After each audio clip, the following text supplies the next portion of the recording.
This episode of 86 Charles is brought to you by Amazon. Do these lads a solid and click on the Amazon link at 86charles.com before your next purchase. Don't be a communist, trust in the glory of capitalism and of course, Amazon. If you ever want to see me full on act like a child, surround me with a ridiculous amount of candy. I still factor into my budget purchasing of candy. Whenever I walk into a candy store, I still assess how much of my life's worth I would spend to consume all of that candy. Candy is one of the few things I truly love. Hi,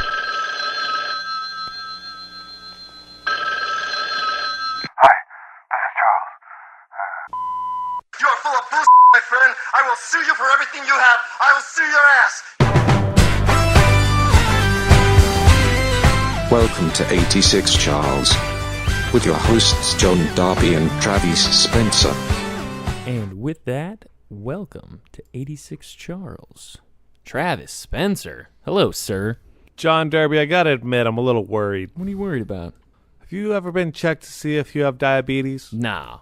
What's your deal with candy? I don't get it. Has your palate not progressed as a 35-year-old man? No, it has. It's not like it's the only thing I eat.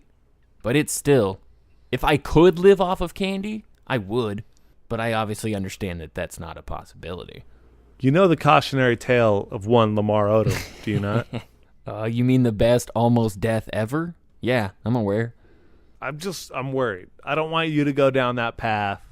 I feel if you keep eating candy and are so excited like it, like Kardashian is like the highest form of candy. Like, you need a woman that doesn't just wear, like, all this. It's one of the funniest, dumbest things I've ever. You need a real woman. You need a real human being. Okay? I'm worried. Not that you have a chance. The very beginning part of that, I think you're on to something. The Kardashians are the candy of women. If you cut what kind of woman would be that out? The broccoli of women? The broccoli of woman is... I'm thinking, like, that's Cate Blanchett. She's broccoli. Oh, really? Because I like Cate not Blanchett bad. much more than I like broccoli. Oh, no, she's the broccoli woman. She's all natural, hearty. Oof. Maybe she's, okay, I'll tell you what. I'll give you that. She's broccoli, but, like, with cheese sauce. It's like, it's No, still good for you, the- but it's still not bad. Like, No, it still looks Cate appealing. Blanchett is raw broccoli. No, and it's raw awesome. broccoli. Raw broccoli, and she's awesome. I want candy, bubblegum and taffy. Skip to the sweet shop with my sweetheart Sandy. Got my penny saved, so I'm a sugar daddy. I'm a Hugh Cronin, she my Jessica Tandy. I want candy. What are the 3 greatest podcasts of all time? 86 Charles. 86 Charles. 86 Charles. They spit hot fire! Let's get ready to 86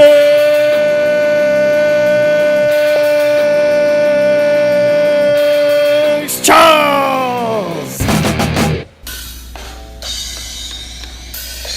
Oh, you never see this firebomb coming at you. Done, you piece of shit. Nah.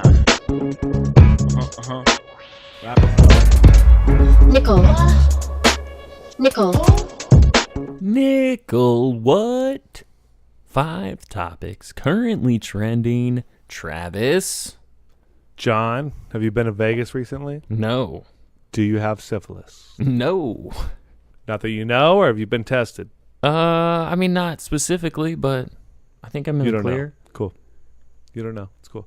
So there's a breakout of syphilis in Las Vegas. What a shock. County health officials have declared a syphilis outbreak in Las Vegas after reported cases in the Sin City increased 128% since 2012. Jeez. That brings Nevada's syphilis rate to the highest in the western United States, according to the Associated Press. There are 694 new cases of syphilis in 2015 in Clark County. Syphilis rates are rising across the country, as are rates of other sexually transmitted diseases. It is unclear how Las Vegas's current syphilis rate compares to that of the rest of the country. Scientists are blaming some of this outbreak on technology. There are possibly reasons for the increase.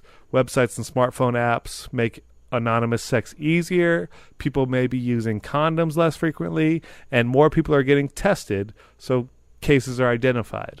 So it's kind of a good and bad thing, right? Right. But it's back, man. Just it ruins everything. Like my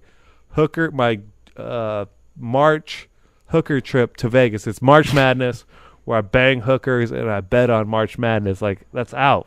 It's out this year. Wrap it up in Vegas, folks. I think that wrap it up. You would feel like that goes without saying, but the numbers would bear otherwise. Well, let's wrap up this segment. Fair enough. Ooh, nice segue. Mm-hmm. Travis, how's your hair color? I'm a dirty blonde. Yeah, still holding up. Found any grays yet? You think my beautiful locks are gray? Get out of here. Well, if they had been, you're in luck. Scientists think that they have identified the gene that leads to the graying of hair. A new study links changes in a gene involved in a melanin production with going gray. The name of the hair color thief is IRF4, a gene that probably acts like a cog in the machine in a cellular process that churns out melanin pigment in the hair follicle. Graying happens as follicles gradually run out of the pigment that gives hair its color, a process that happens at different rates for different people. The researchers made the connection between a specific variation in IRF4 and the gray hair trait exclusively among Europeans, who are known to have a higher chance of premature graying than people of other descent. The finding gives researchers further leads in what they can investigate if they want to develop a drug to prevent or delay hair graying. What do you think? Good news? Bad news? Don't care? Well, it's not going to affect me because when you live this conscious with the life cycle of the real world, you never go get gray, bro. I'm good. I'll never go gray. Well, lucky you. No, it's cool, but I wouldn't want a procedure to reverse. Like, I don't care. Like, I like the idea of the salt and pepper. Sure. Getting old, you know. It would be a drag Guess if you were like in your 20s and started going gray. Though that'd be a little bit of a bummer. Yeah, but just utilize it to your advantage. Like, men were actually, it's not like you're going to stop having women attracted to you just because you went gray. Yeah, I just don't know anybody that likes to be mistaken for being older than they are. Especially if you're 25 and people think you're 40, that's probably not ideal. Some dude called me 40 the other day. It was the greatest compliment I've ever received. Because you're not 25. And you know with your lifestyle, you're not going to make it. Still, I'm 33, to 40. and I was like, I thought it was kind of bizarre. He's like, what are you, 40? And I was like, nah, I'm like 33. And he's like, oh. And I was like, that was kind of weird. Like, I've never been. He's like, you're aging horribly. And good. I like it. I want that grizzle. Like, that's how my acting career is going to take off. I'm going to be like Machete. What's his name? Danny Trejo? Yeah, I'm the new Danny Trejo. I love that. I love that they identify the gray hair gene and you call yourself the new Danny Trejo. That's what I'm going for. All right, I got that figured out. You ready to move on? Next. You want to have a little discussion about how AAU has ruined the world, John Derby? I mean, it is a very little discussion. It has ruined the world of competitive sports. Definitely of basketball, at least, right? For sure. So 3 Gopher basketball players, that's the University of Minnesota Gophers, have been sidelined, and there are reports that 2 graphic sex tapes are to blame. The U announced that 2 freshmen and 1 sophomore were being suspended just minutes before Sunday night's game against the University of Illinois. Comments on the message board website, gopherhole.com.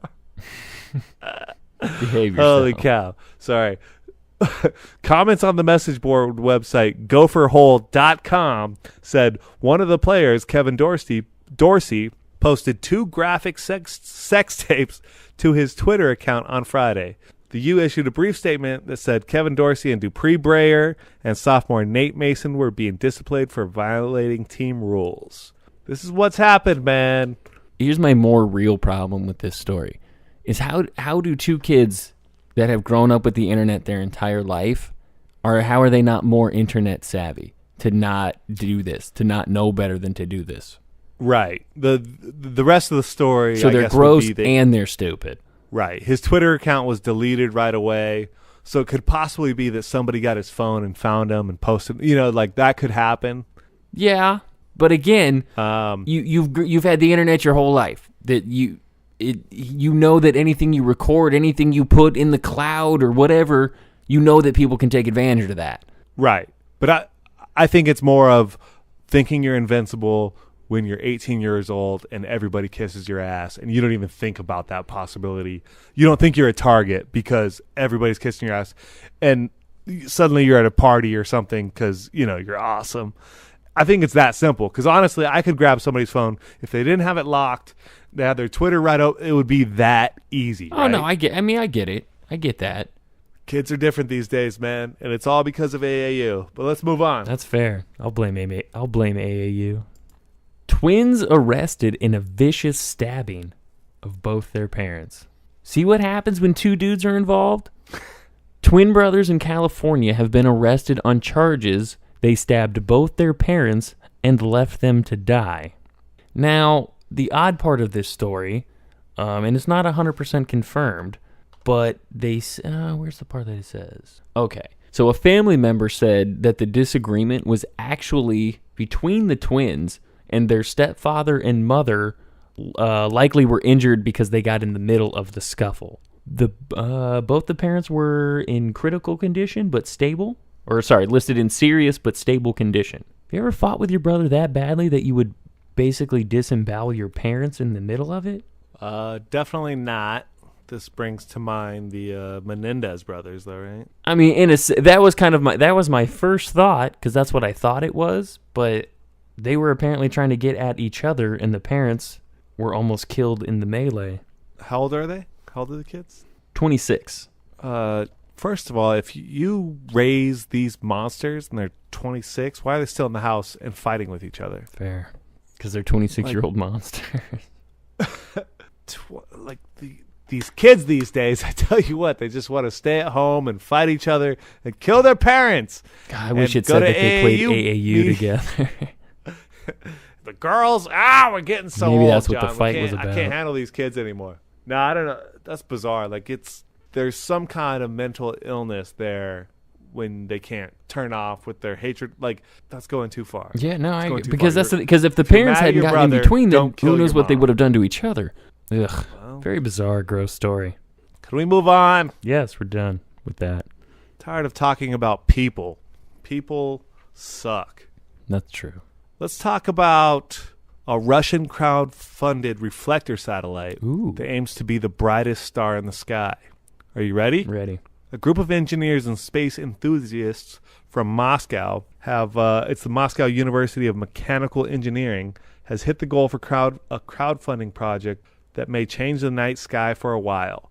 The team's Mayak beacon satellite has raised enough money, or the project has raised enough money for what amounts to an orbital digital nightlight, a solar synchronized satellite that will deploy a 16 square meter tetrahedron shaped reflector. The reflector will bounce back the sun's rays at the Earth as it orbits, making it brighter than any star in the night sky.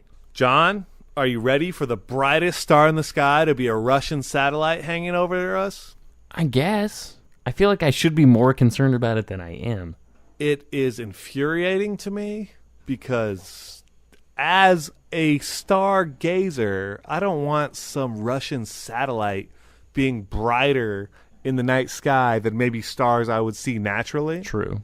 They say two things. One thing was that it will help kids to be more enthused about astronomy, which I kind of get, because people in the cities can't even see stars for the most part. They can see very few stars. So if there's something out there, maybe it'll, but that just seems like the most bass-ackwards way to ever approach that. Why not cut down on light pollution in the city, or do a outing of, so March 1st is going to be lights out night. You know, it's like where 75% of non-mandatory lights in the city go out, and suddenly we can see stars again. Right. That seems like a much better way to do it. The other thing they said is like they're working on one day, because Russia is so high in the hemisphere, to have like reflectors so that they have a larger growing season. And that's just bizarre and strange, because really, like, we have enough space on the earth that we can grow vegetables and plants in the right zoned areas. Yeah, I guess I don't hate the idea of them doing it, but I also don't really see how practical it is, so it doesn't seem entirely necessary. Right. But I just think it's like... It's only a matter of time, man. It's only a matter of time before we start making our own stars and our own sun and our own planets and because that's always the way, right? Instead of fixing the planet that we're on and making it better, it's like, nah, let's just create something else and forget what we've already destroyed. Yeah, and I think that's my whole problem with it. It's just like, it's the wrong way to look at these things. And like, why the whole space thing, which I'm not against going to space and looking at stars and like, but why don't we have enough technology to really look at our own oceans? Let's start here and really figure out what the hell's going on here. And then from that, we'll probably be better suited to going out there. Like, to put a star up or to put like a big mirror up just so it's brighter than other things doesn't make any sense. I agree. Blows my mind. I think I'm going to be sick. Super Tuesday. Looks like Bernie Sanders is done. Bernie. We could talk about that later, I guess. Yeah. Blah. Let's just go. I want candy. I want candy. Jesse's favorite part of the show. From last week. Hello, folks. Derby's in a rut, and Travis's advice is that he should dig himself a grave. I don't want to get too caught up in the merits of grave digging as a form of rut escaping, but I was slightly confused about a portion of the conversation. Travis suggested he dig a shallow grave, because 6 feet deep is a lot of work, and Derby responded, "I'm tall. I want to be fully covered." Does Derby think you stand straight up in graves? If he were given a shallow grave, would his torso and head be exposed as if he was drowning in quicksand? No wonder he's in a rut. He thinks that even after you die, you have to be standing rather than resting. What an exhausting proposition. The phrase, "I'll sleep when I'm dead," must be boggling to him. Like, I guess so, but only if you can sleep while standing, bro. I do want to address one other thing. The proper or fancy version of my name is Jessathan or Jessica. People have actually called me Jessica my whole life, and I was just having this conversation last night. If I were going to go through a sex change operation, I would abandon association with my name altogether. I'd go with something much more exotic, like Esmeralda or Madonna or Nicki Minaj. This could be Nicki Minaj. And gaining insight into Derby's actual and potential rut was my favorite part of last week's podcast.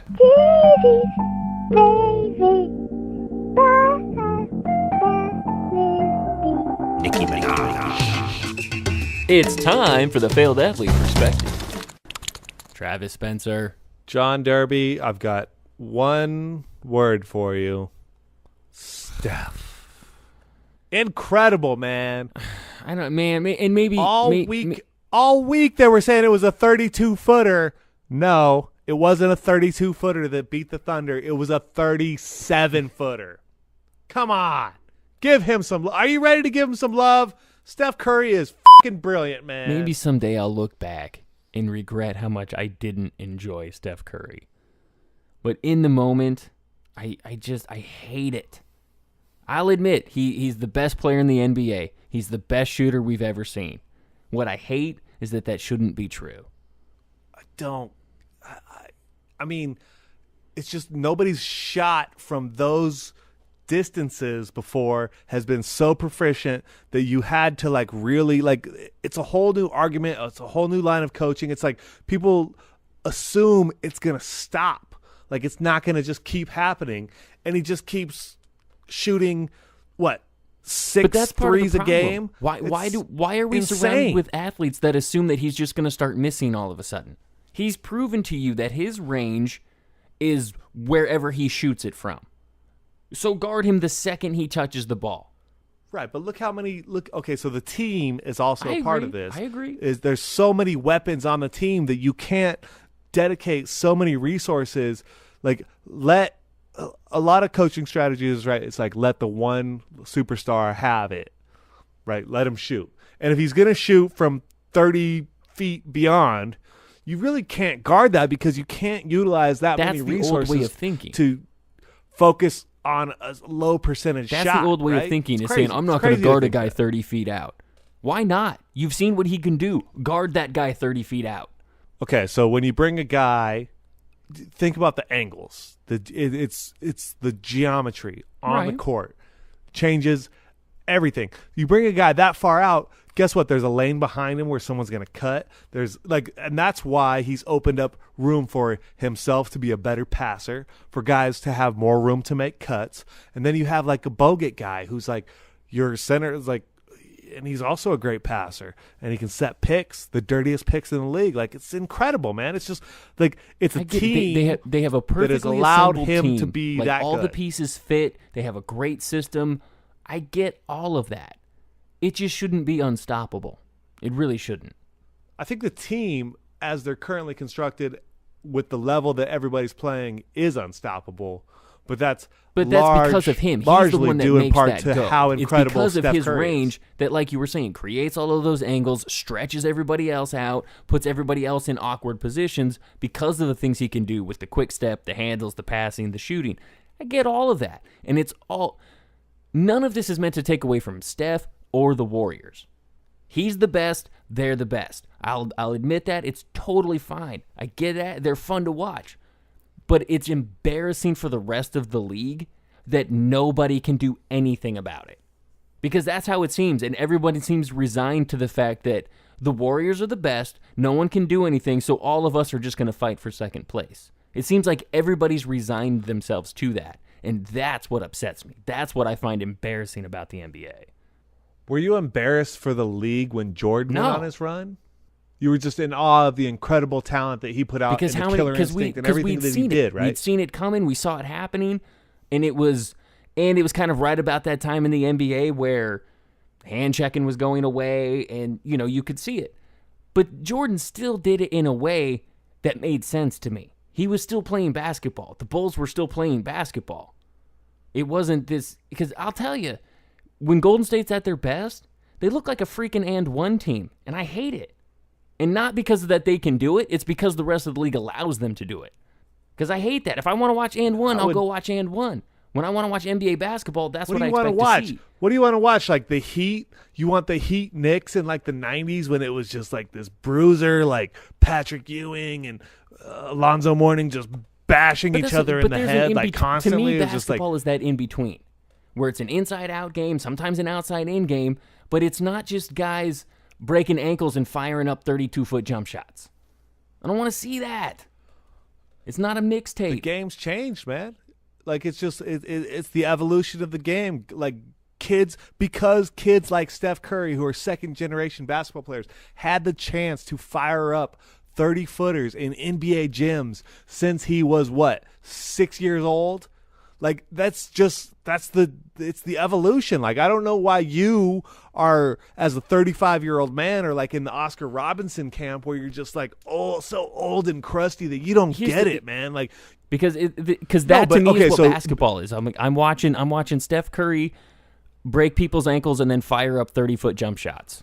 And then it's going to turn into every single team I see trying to do the same thing, where now all of a sudden guys that used to play small forward play center.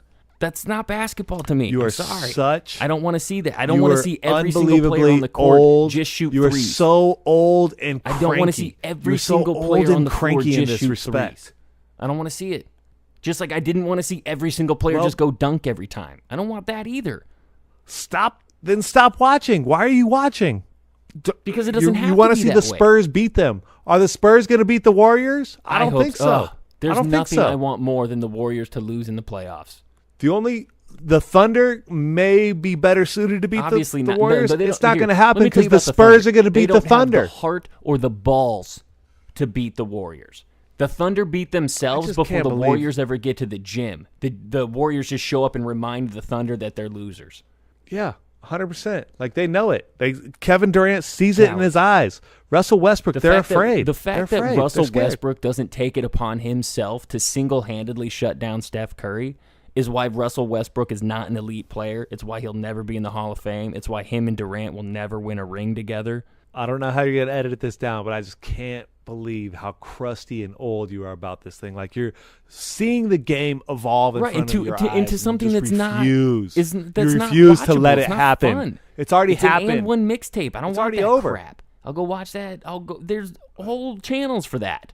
Yeah, but you didn't think that whole movement had anything to do. Like, go to Rucker Park. Like, these guys, that is a part of their lexicon. That's the language they speak. So they mix that in with your real basketball, which is your old crusty white man James Naismith. See, you're such an ass. Like, you try to take it to that. That's not at all what it is. That's not at all what it is. At the end of the day, AAU is killing basketball.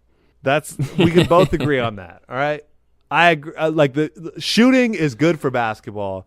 AAU is bad for basketball. We're never going to agree on this. I can't wait. I can't wait for you to come around. Eventually, you're going to be like, okay, Steph Curry is the most incredible player I've Eventually, you're seen. going to see it turn back around, and it's going to be like, oh, yeah, remember when everyone thought it was so cute to just jack up threes all day, every day, and then he went back to being basketball again? Yeah, next time we get a Shaq, if somebody comes out like Shaq, that'll change it again. But Shaq also has to hit free throws. Like, if that dude can shoot 80% from the line, it will change things. So then again, like, why doesn't a guy like DeAndre Jordan take that personally? That they're trying to eliminate his position in the NBA? Man, most of these tall guys don't even want to play basketball. They want to be artists, and they're like, I'm tall, I have to play basketball.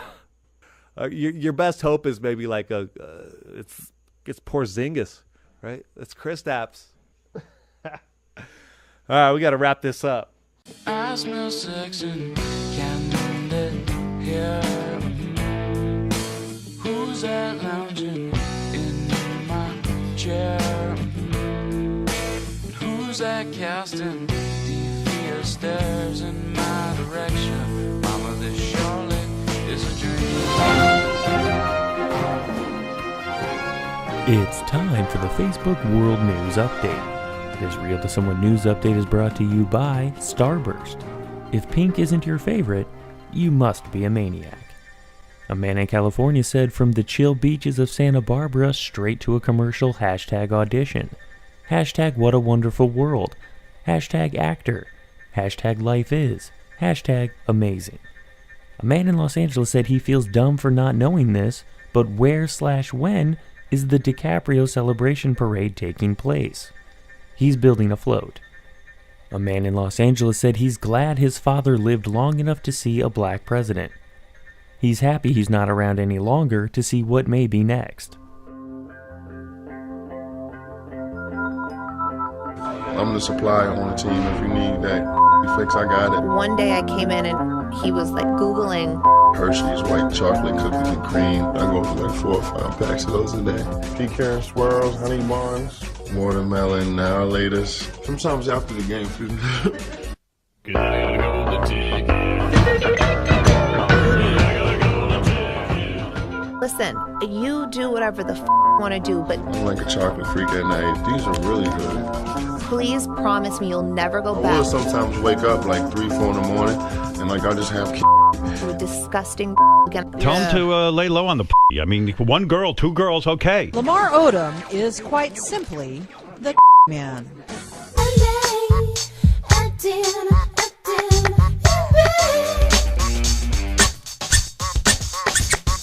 Mess up the mix up the mess. Come on down, yo, here's the address. Says 612 Wolf Avenue, right next to Gentlemen's Club.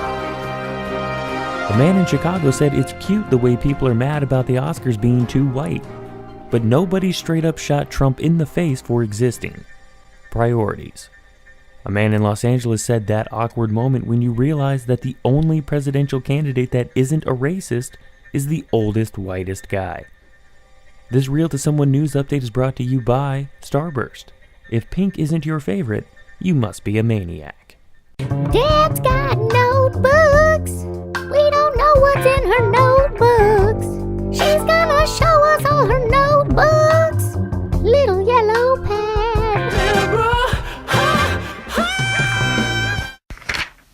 I'm reading through a bunch of notes, these random notes with random dates, and I come across this one from 6/7/2013. So it's June 2013, and I am with Candace on a trip, and we're in Florence.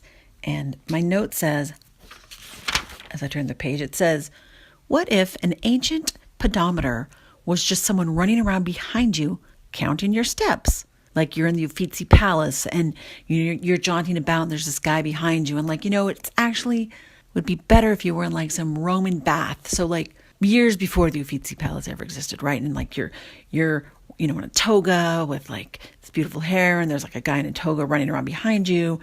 And you walk, and he's like, 16, 17, 18, 19, 20. And at some point, you're like, pedometer. And he'd say, yes, milady. And you'd say, how many steps have I done today?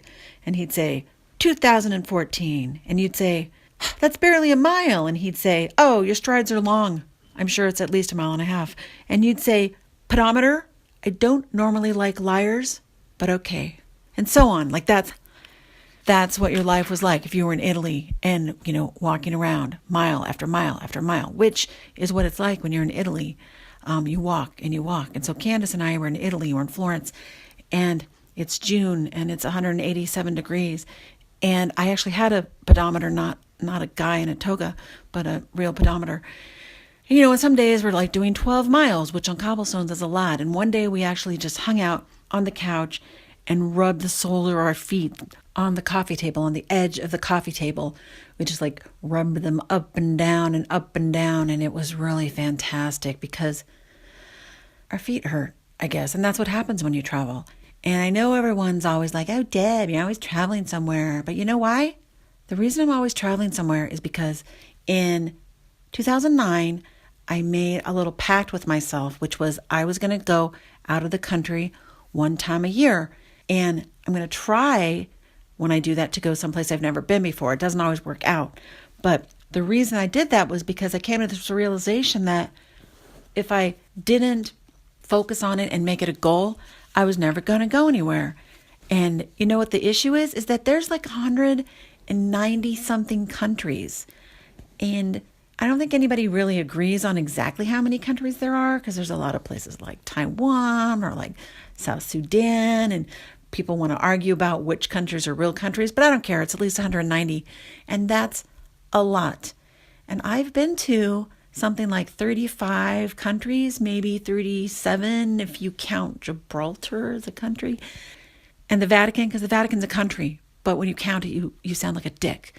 Anyway, I've been to a lot of places, but if you subtract the places I've been from the places there's still like 150 countries. And even if you subtract those countries you can't actually go to, like Yemen, there's still like 100 countries. And to go to 100 countries, you'd have to go to like 5 countries for 20 years or 20 countries for 5 years. And it's just never going to happen. It's not going to happen.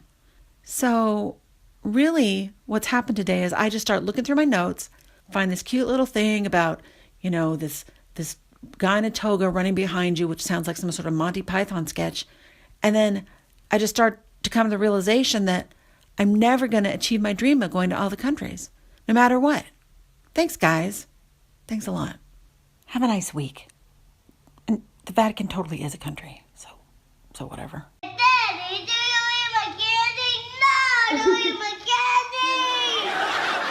candy! I've brought bread. To men, women, and children. I've brought water with lemon for the table. I have hot tea. Can I box that for you? I'll bring your change. So my name is Ty. I'm a teacher, high school teacher, and I have a cool story to share about one particular student that kind of inspired me to do a lot more and inspired me to greater heights. So I teach earth science, basically freshman bonehead science. And I had this one young man, we'll call him Dave. And Dave wasn't in a real good place. C's and D's.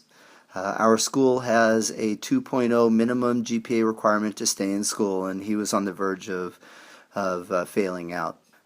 Didn't know it at the time, but just 3 years earlier, Dave, I think we said Dave, Bob, Dave, Dave's dad had passed away, and he was having a really hard time getting over it. So freshman year, he ends up barely squeaking by enough grades to stay in school. Starts his sophomore year, and he's following the same path again. Academic intervention, has to stay late just to stay in school, getting C's and D's. So we start this thing called First Robotics, and we didn't know what we were getting into, but it seemed like that might be something that he could enjoy. So I invite him on the team, and he says sure, why not, and starts checking it out. Doesn't work really that hard that first year, but gets some stuff done, starts deciding that maybe this is something he wants to do. And that second year he was on the team, we all saw a transformation. He lost weight. He got more friends. He got focused. He took a leadership position. He just found his passion. And once that happened, there was no stopping him. That young man who was almost kicked out of our school because he wouldn't do any of his work, ended up becoming the captain of our robotics team. He graduated with a 3.50, and now he's heading to college to study mechanical engineering.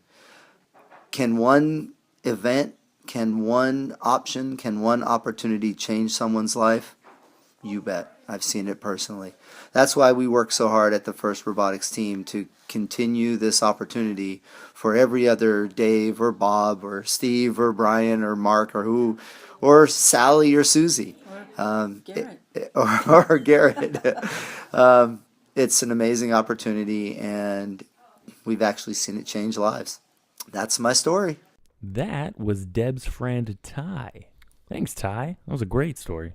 Awesome story by Ty. Thank you so much. We need more good teachers like Ty in the world. I give so much credit, love, and respect to teachers who actually give a damn, you know? I think the people that are good at that job love it, but the people in charge of that job try to make it really hard to love. Right. There's way too many variables involved to really discuss or get to the bottom of what's wrong with it. But I think the main thing wrong with it is that we don't pay teachers enough. That is absolutely the main thing. It's too many students, not enough money. Yeah, absolutely. With more resources and money, it would be a more in-demand job. There would be better, more valuable people like Ty going to that profession. And you think about all the taxes and stuff we pay for military. Paid $75, $80K. How many better people would do that job? Totally. Yeah, and maybe and obviously I don't think it should start off like that, but I think within 10 years you should be able to get to like maybe almost six figures. You know, See, if you get 10 years disagree. and you're a good teacher. I think you should start at 75, 80 and then be able to get up to six figures quick. It's an important job. No, starting there isn't starting. You want to start more like 45, 50 because you're not going to just give. I know. Because you need to weed out. You need to weed out the bad people, and that'll happen all in the great name of capitalism. Sorry, Bernie Sanders, but although Bernie would probably allocate a lot more money to education, who knows? Whatever. But either way, it is great such story an by Ty. job, and also it just gets grossly overlooked. Yeah, it's sad, but it is cool that he did say that having a student like this helped him to invest himself more. Oh, absolutely. When you see the results of what you're doing, of course it motivates you.